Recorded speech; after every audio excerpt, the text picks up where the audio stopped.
Hello again and welcome to Section 10 on Other Silvicultural Treatments. My name is Bob Parker and I will be your instructor for this section. This is the final section on our How to Manage Your Forest Land series. In the previous section, we looked at several thinning methods that you can use to manage the structural complexity, species composition, competition stress, and overall health of a forest. Thinning is one of the most powerful tools available for shaping the direction of your forest's future, so it's important to learn about these methods. This section extends our discussion of practices available to woodland owners for managing their forests to reach specific goals and objectives. We will look at improvement cuts, sanitation cuts, pruning, and forest fertilization. An improvement cut is done to remove undesirable species as well as improve tree form by removing defective trees such as this pine with a bad top. As an example, if the goal for this stand were to grow just straight, healthy conifer trees, as a manager, you can improve the stand by removing the deciduous trees and deformed conifers such as this one with a double top. Sometimes, insects, diseases, or weather events may kill some trees. Sanitation cutting removes the dead trees in order to prevent the possible spread of the problem and to maintain the health of the stand. A recently bug-killed tree like this would be a good candidate for sanitation removal, particularly if it contains a brood of insects that may soon emerge and attack surrounding healthy trees.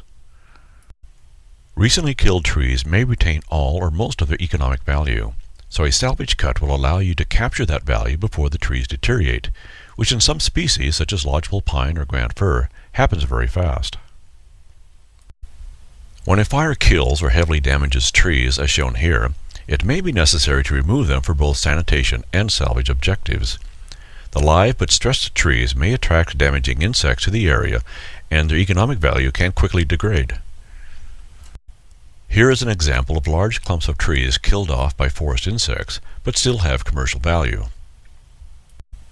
Ponderosa pine wood may be structurally sound for a long time after the tree dies, but they are susceptible to a fungal infection that discolors the wood called blue stain. Blue-stained logs may be reduced in value by 30 to 40%, so it's important to harvest the dead trees before this occurs, which in warm weather can happen quite fast.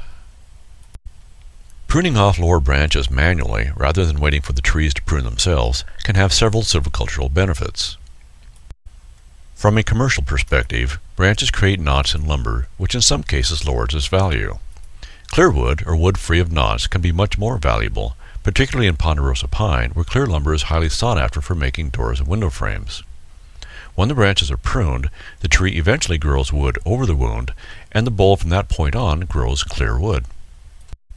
Although pruning is a good tool, it is important to remember that a tree needs an adequate crown so that it has enough photosynthetic capacity to feed itself.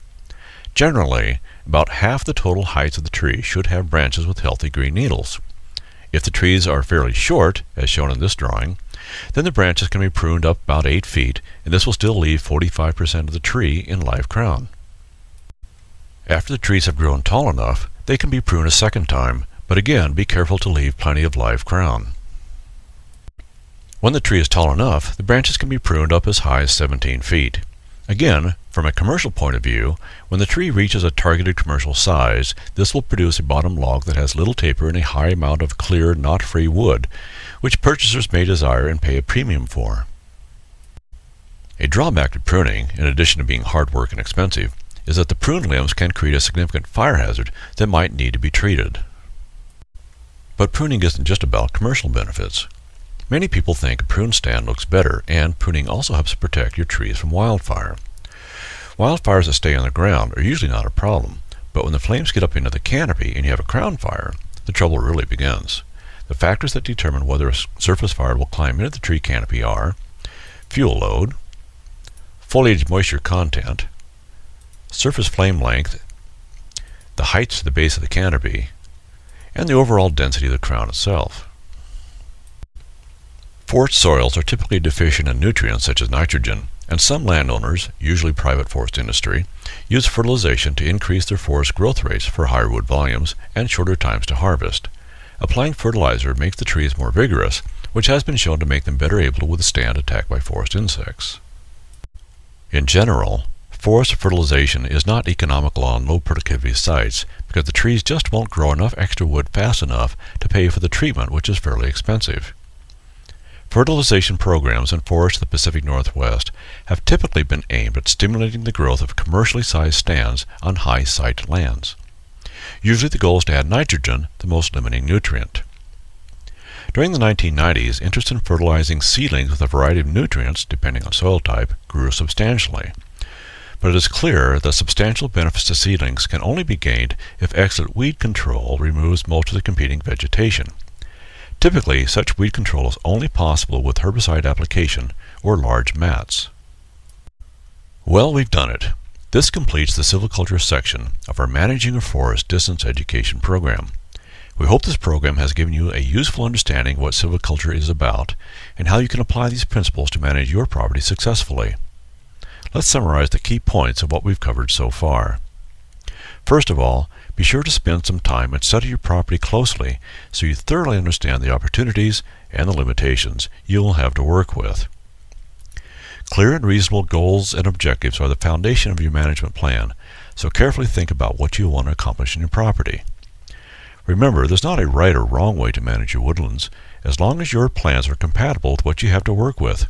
It's your property, so have fun with it. And carefully apply the silviculture concepts we presented here, and you will be able to bring those goals into reality. If you would like some assistance with managing a forest land, there are a number of available resources. Your County OSU Extension Forester offers classes, workshops, field tours, and publications that can help provide a better understanding of forest management principles. There are also over 300 OSU Extension trained master woodland managers around the state who can also provide solid real-world advice. The Oregon Department of Forestry Stewardship Foresters are available to meet with you on your property to give you site-specific guidance. They can also help direct you to cost-share programs to help pay for some of the forestry programs. And there are a number of excellent professional forestry consultants who will work closely with you.